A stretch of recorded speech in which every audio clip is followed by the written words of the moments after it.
The North Atlantic, in winter, 1000 CE. Waves the size of buildings crash against a wooden longship as temperatures plunge far below freezing. Ice forms on the rigging, beards freeze solid, and breath crystallizes in the Arctic air.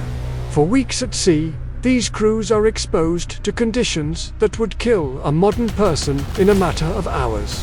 They have no cabin, no shelter, no walls between them and the killing cold. But most remarkably of all, they have no way to make fire.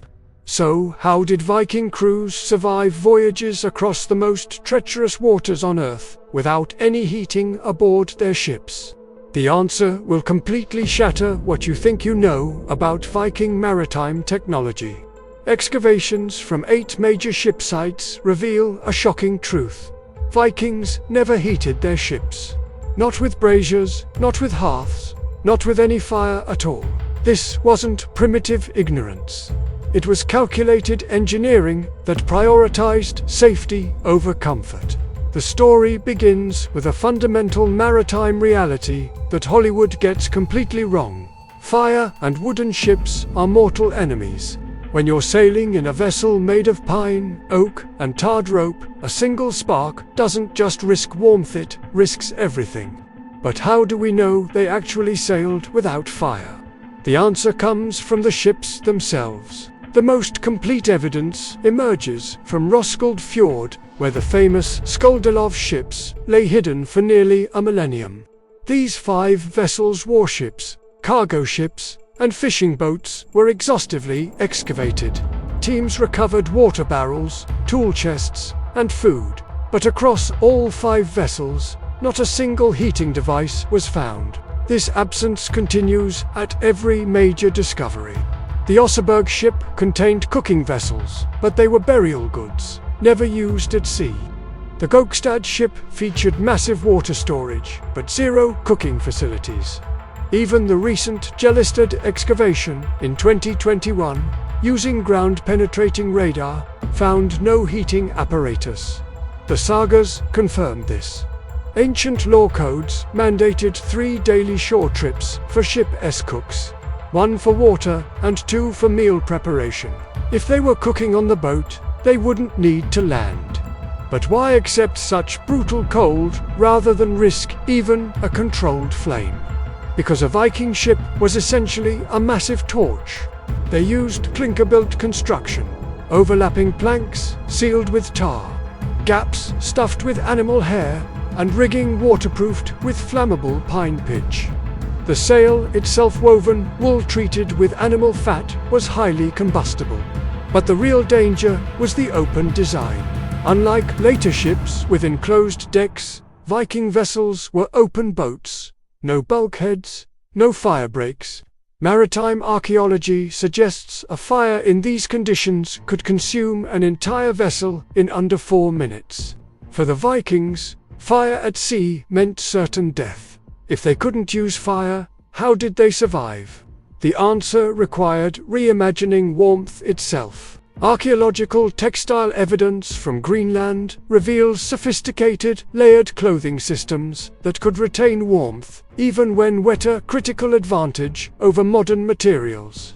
Vikings developed different wool grades for wind resistance, insulation, and moisture management. But the most remarkable discovery is the daily sleeve modification. According to the Laxdella saga, crew members would use bone needles to sew men's sleeves tight at the wrists each morning. Not tied, not button-sewn shut. This created an airtight seal, preventing precious body heat from escaping. Warriors would literally have to cut themselves free with knives before combat. Greenlandic burial sites even show specialized maritime gear, sealskin outer layers, and fur-lined pelts from wolves and bears. It was a portable microclimate. Even the best clothing couldn't preserve heat during sleep. That's when Vikings deployed their most ingenious innovation. Forget individual furs. The reality was communal. Vikings used waterproof skin bags, or hudfat. These were 2-person sleeping bags, made of sheepskin with the fur lining inside. Two bodies in an insulated space generate compound heat. These bags could stay 20 degrees warmer than the outside air using nothing but body heat. Crews were even assigned sleeping partners based on watch schedules. When one sailor stood watch, his partner's body heat kept the bag warm. When they switched, the second man entered an already preheated environment. The ship itself became a heater. When the sail was lowered at night, it acted as a massive tent, trapping the rising body heat of dozens of men. Even wealthy Viking leaders shared these bags' survival overrode social status. Instead, they relied on cold energy food systems. Excavations at trading posts reveal the menu: dried fish, chips, biscuits, and a nutrient-dense, congealed porridge mixed with butter and salt.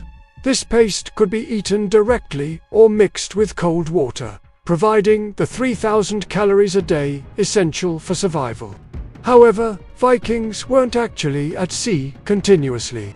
Recent coastal surveys have uncovered over 200 harbor networks from Norway to Newfoundland. They weren't just sailing into the blue. They were hopping between sophisticated winter camps. They had the technology for heat. They simply made the strategic choice to keep it on the shore where it was safe. While Mediterranean cultures like the Romans and Byzantines used onboard charcoal stoves, the Vikings rejected them. This wasn't a lack of contact, it was a trade-off.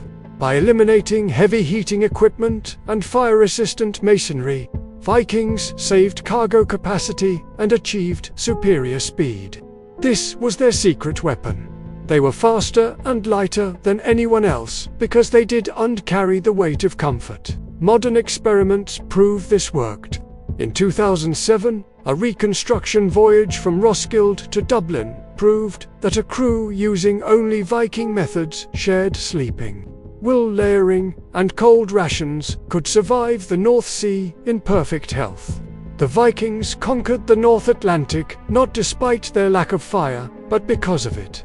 They prioritized vessel integrity and strategic mobility over individual ease. They reached North America 500 years before Columbus and established trade routes from Greenland to Constantinople or in open boats, deliberately choosing to sail without heat. When the winter wind cuts through your jacket today, remember the Viking sailors. They chose strategic capability over warmth and collective survival over personal comfort. They didn't just endure the cold, they restructured their entire civilization to thrive within it. Vikings didn't need to heat their ships because they had learned how to heat themselves through cooperation, planning, and sheer strategic brilliance. And in that transformation, they became unstoppable.